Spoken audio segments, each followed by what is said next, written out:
tous et bienvenue dans cette nouvelle vidéo. On se retrouve pour parler série et nous allons parler d'une série Netflix que j'attendais parce qu'il y a un cocktail de choses que j'aime. Vous le savez puisqu'on en parle beaucoup en ce moment, c'est une série d'horreur, enfin d'épouvante très exactement. C'est une série espagnole et c'est une série qui parle de sectes. Or, on est sur des thématiques que personnellement j'apprécie beaucoup, qu'on a déjà abordé lorsqu'on a parlé de Archive 81 la semaine dernière, je crois. Et on va revenir un petit peu sur ces sujets-là avec cette série, cette sortie Netflix, qui honnêtement m'a beaucoup enthousiasmée, en tout cas dans son annonce. Parce que, au niveau du visionnage, j'ai des choses à dire, comme d'habitude, vous me direz. Mais j'ai des choses à dire parce que c'est pas vraiment ce à quoi je m'attendais, mais je suis pas non plus déçue. Voilà. Donc, on se retrouve pour parler de Feria, la nouvelle sortie espagnole d'horreur chez Netflix.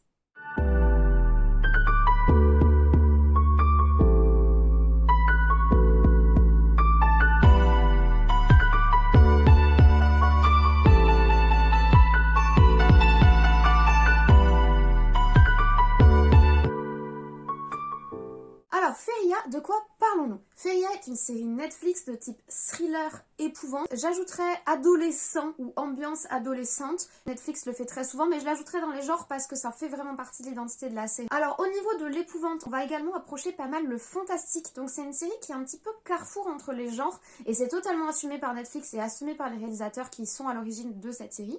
C'est un scénario original Netflix et la série s'étend sur 8 épisodes d'1 heure comme d'habitude chez Netflix. Feria, l'éclat des ténèbres est interdit aux moins de 16 ans et pour une fois je trouve ça totalement justifié, déjà parce qu'il y a énormément, mais alors énormément de nudité, vraiment beaucoup, vraiment partie de la thématique visuelle de la série. Il y a aussi des scènes de sexe, il y a aussi des scènes d'automutilation, donc il y a quand même une certaine forme de violence, c'est pas de l'hémoglobine, on n'est pas sur du gore, mais il y a quand même en tout cas de la nudité et cette espèce d'aspect un petit peu voilà, d'automutilation qui a gêné certains spectateurs. Donc elle est interdite moins de 16 ans et au moins pour la proportion importante de scènes de nu, je pense que ça peut être considéré comme justifié. Comme je vous l'ai dit, c'est une série espagnole. D'après ce que j'ai lu, depuis le succès notamment de La Casa de Papel, qui est une série espagnole en partenariat avec Netflix, et Elite, qui est également une série espagnole en partenariat avec Netflix, Netflix investit beaucoup plus dans les productions espagnoles, ce que moi je trouve très sympathique puisque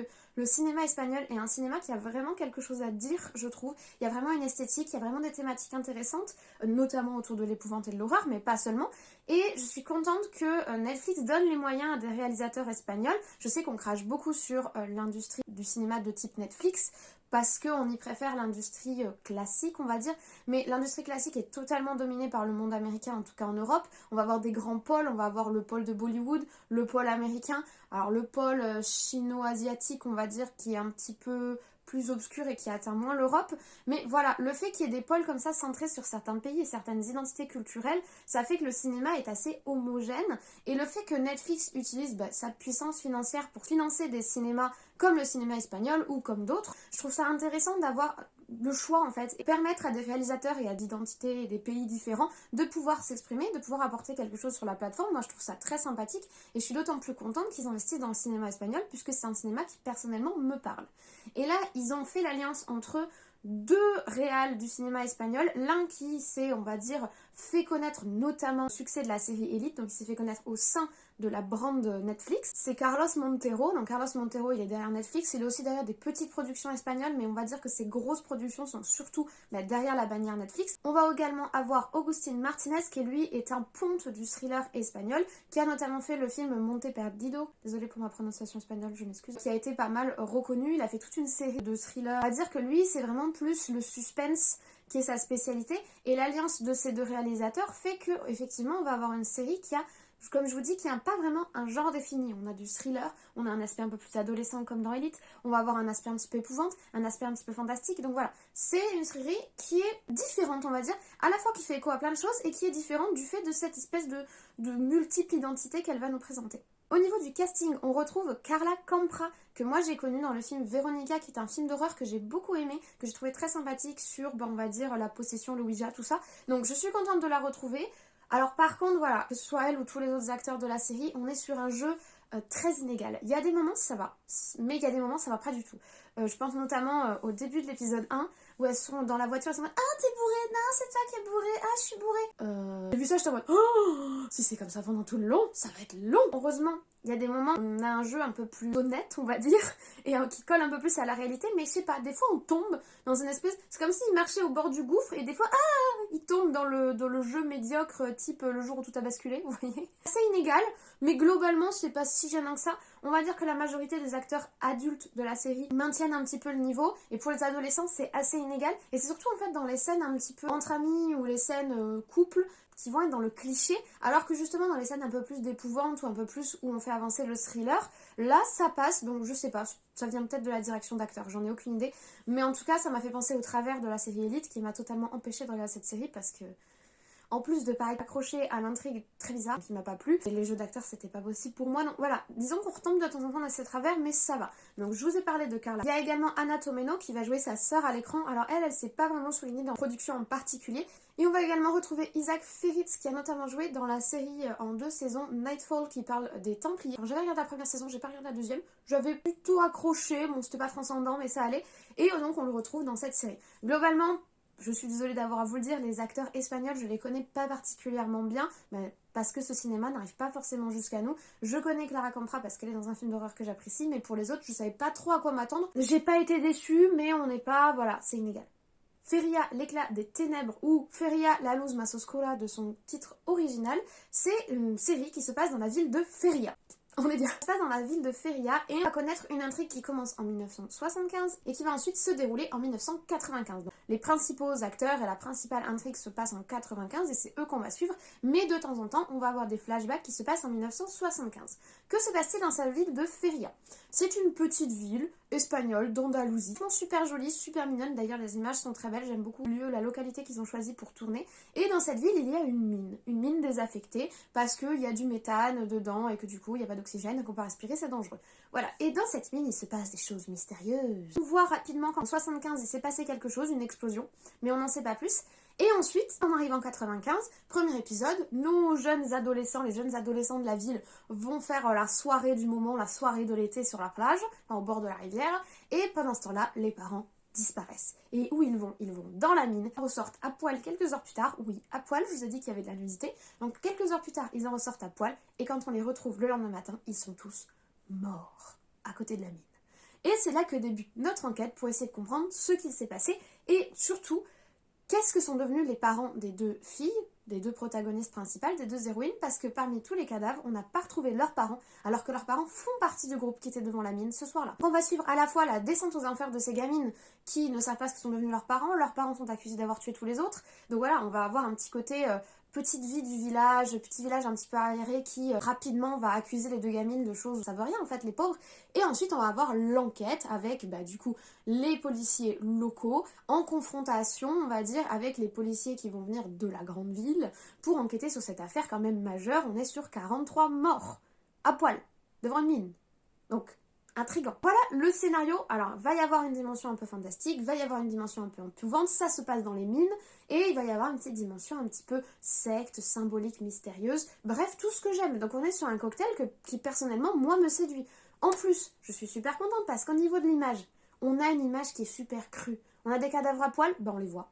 Alors oui, effectivement, la nudité peut poser problème à certains, mais moi je trouve ça bien qu'ils aillent jusqu'au bout, plutôt que de nous flotter, ils sont nus et on nous montre 3 chevilles. Ça m'intéresse pas, et c'est assez typique du cinéma espagnol qui est assez brut de décoffrage, on va dire ça comme ça. On a du sang, on voit le sang. C'est-à-dire qu'on est vraiment, on assume, on va dire, la portée. On a une esthétique, effectivement, qui tourne beaucoup autour de la nudité, qui tourne autour beaucoup du groupement religieux, des prières, etc. Quelque chose d'un petit peu tourné vers spiritisme, on va dire. Mais moi, je trouve ça plutôt sympathique. Et je trouve ça sympathique qu'ils aillent jusqu'au bout, en tout cas visuellement. Autre chose très intéressante que j'ai trouvée dans la série, c'est que les flashbacks, donc quand on n'est pas en 95 mais en 75, on est en noir et blanc. J'ai trouvé ça super cool. Et en plus, en 75, on est sur la période de fin de la domination franquiste en Espagne. Plusieurs moments dans la série où on insiste sur la fin de vie de Franco, etc. et comment le peuple se sent par rapport à ça. Et j'ai trouvé ça intéressant de rajouter ce petit aspect historique. Bon, il faut savoir que c'est assez récent, la fin de la domination franquiste en Espagne, et l'Espagne est encore en train de digérer, on va dire, cette période difficile de son histoire. Ça me paraît normal que ce soit une période qui soit évoquée dans les séries, qui soit évoquée dans les films. On essaye d'exorciser un petit peu. Je trouve ça bien qu'ils exorcisent à travers les séries. Et puis c'est cool parce que comme ça met au jour cette partie de l'histoire espagnole que tout le monde ne connaît pas forcément, et ça peut intriguer et pousser à faire des recherches, etc. Donc moi je trouve ça super intéressant de le rajouter dans une série qui se veut un peu plus ado épouvante, de rajouter un petit aspect un peu réellement historique et intéressant, sans en dire trop, hein, ils insistent pas du tout dessus. Mais ils le mettent et je trouve ça sympa. J'ai aussi beaucoup aimé, comme je vous ai dit, les décors, le choix de la ville andalouse là est super sympa. Ça fait vraiment, tu te sens à la maison quand t'es là. Et puis tu retrouves les clichés, la fille la plus belle du village, qui sort avec son copain, les un peu marginaux, ceux qui sont de côté, qui sont random, tu vois. Donc bon, les clichés classiques de Netflix, c'est pas surjoué, surfait comme dans la série Elite. Mais ils sont quand même présents, donc quand t'arrives dans le premier épisode, tu t'identifies rapidement et tu te sens rapidement chez toi, tu vois à peu près qui est quoi, qu'est-ce qui se passe, et ensuite tu peux vraiment t'investir dans l'intrigue parce qu'on a des rôles un petit peu, alors oui c'est cliché, mais vu que c'est pas ce qui nous importe le plus dans la série, ce qui nous importe c'est l'enquête, c'est bien que les rôles soient bien délimités. Après, il y a certaines choses qui m'ont personnellement déplu au niveau de l'image. Les fonds verts sont assez cracra. Ils ont fait un effet spécial pour l'aspect un petit peu fantastique. Et je l'ai trouvé étrange le choix visuel. Ça m'a fait beaucoup penser au film Annihilation, je sais pas si vous l'avez vu, mais ça m'a fait beaucoup penser à ce film. Et à la fois c'est très bizarre, j'ai pas trop compris ce choix, et du coup ça m'a complètement coupé tout l'aspect épouvante personnellement. Je suis restée dans le thriller, j'étais intéressée, je voulais savoir la suite de l'enquête, mais par contre le côté épouvante, fantastique oui, mais épouvante ça m'a totalement coupé au vu des effets spéciaux et de l'esthétique qu'ils ont choisi pour les créatures et les effets spéciaux. J'ai pas adhéré sur cette esthétique, donc waouh. C'est pas très grave, mais j'ai trouvé ça étrange. Je peux comprendre, mais j'ai trouvé ça étrange. Après, j'ai apprécié vraiment sincèrement l'ambiance années 90, les cassettes, etc., les vinyles. Enfin voilà, moi, je suis une enfant des années 90, donc c'est des trucs qui me rappellent un petit peu mon enfance, on va dire, donc forcément, ça m'atteint. Mais même, c'est une esthétique qui aujourd'hui est de plus en plus tendance, on va dire, et j'ai trouvé ça sympa qu'ils la mettent en avant. Honnêtement, ça m'a bien plu. Puis les décors sont sympathiques, ni trop peu. Voilà, hormis cet aspect un petit peu fantastique, étrange, je trouve que la série est bien, la photographie est pas phénoménale mais elle est pas horrible non plus.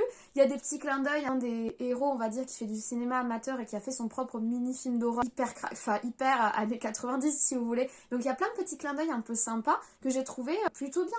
Au niveau des influences, honnêtement, je m'attendais plutôt à des influences, ça se passe dans une mine, donc moi j'étais à fond, vous voyez, parce que les mines c'est stylé. Et donc moi je m'attendais à des influences un petit peu The Descent, vous voyez, des trucs qui se passent dans des mines, The Descent, La Crypte, Sanctum, ou alors le film assez récent qui a été produit par Del Toro, Les Affamés. Vous voyez une identité un petit peu comme ça? Pas du tout. On est plus sur une dimension un peu plus sec, sans trop s'inspirer. On a aussi petit thrill Stranger Things, vous voyez, avec ces adolescents dans les années 90 qui font face à des événements un petit peu paranormaux, une zone un petit peu fermée, interdite, qui est la mine, etc. Donc on a plusieurs influences qui se mélangent, mais c'est pas désagréable et ça fait pas pomper complètement sur une influence en particulier. Et ça s'allie plutôt bien. Donc honnêtement, je trouve que cette série est plutôt réussie. Bien sûr, il y a des choses qui sont pas fifolles. Déjà, il y a des gros clichés au niveau des sectes. Il y a tout ce truc autour de la nudité. Je trouve qu'au niveau de l'identité visuelle, je comprends. Mais bon, des fois, ils partent dans des délires un petit peu excessifs. Le choix des créatures, je sais pas si c'est le choix que j'aurais fait, mais ça tourne, ça fonctionne et tu suis et t'as envie de connaître la suite. L'intrigue et le thriller est plutôt bien ficelé. Après, j'ai regardé ça en mode chill, j'y ai pas trop réfléchi, mais j'ai pas trouvé ça complètement et 100% cliché, on va dire. Alors par contre, il y a un truc qu'ils auraient pas dû mettre.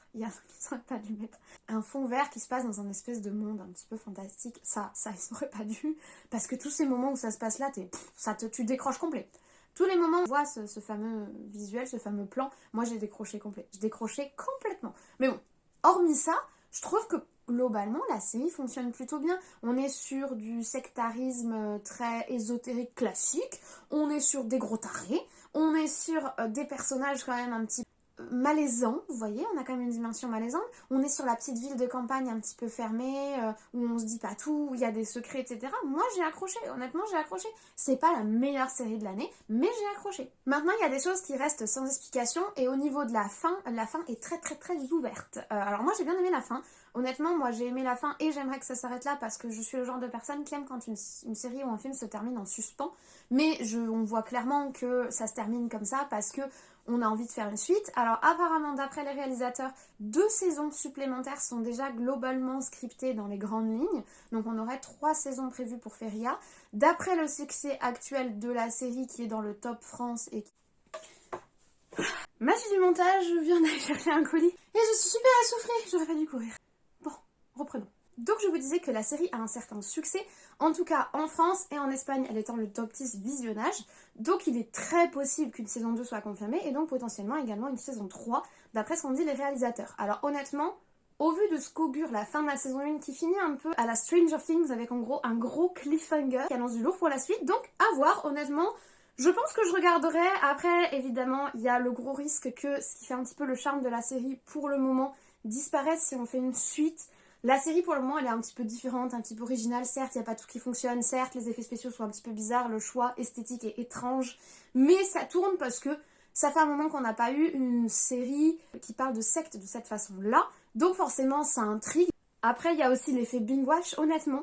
Si tous les épisodes n'étaient pas sortis en même temps, que c'était admettons un épisode par semaine, je sais pas si je serais allée jusqu'au bout de la série, parce que l'intérêt en fin d'épisode est pas hyper bien maintenu.